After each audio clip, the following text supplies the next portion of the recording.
Well, I mean, from a young girl, like my brother had passed about 5 years before I was born in a car accident.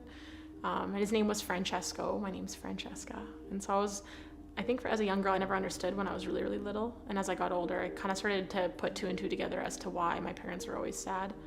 I remember sitting on a staircase with my mom. I was really young, and I asked her, like, why are you and dad always sad?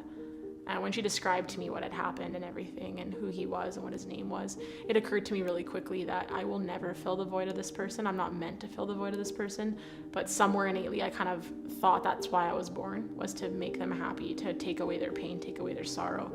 It's a lot on a young kid. And I think that, I remember when I was like 8 years old, my teacher, she's still friends with me till this day, it was my grade 3 teacher, Miss Hazel, had said to me, Francesca, like all the kids are outside at recess, like playing, like what are you doing? And I was like, oh, my parents are just grieving right now. I'm just gonna write them this poem and this card.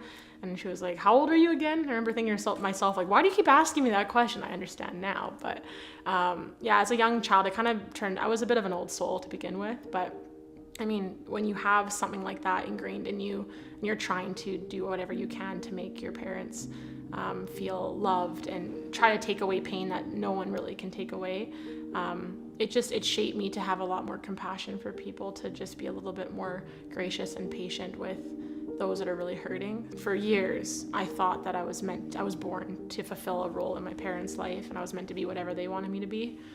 And when I was about 19 years old, I was a youth leader, and I was at this youth conference with these, kids.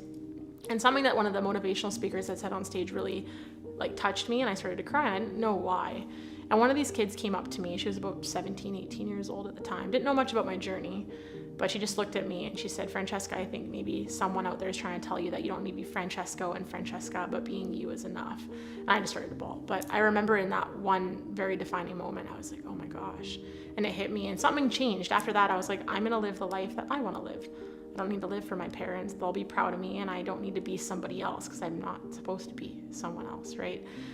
So that was really the moment where I kind of came into my own, and a lot of really great life changes happened from that, because I wasn't making decisions on their accord anymore. It was about what truly fueled me and made me happy.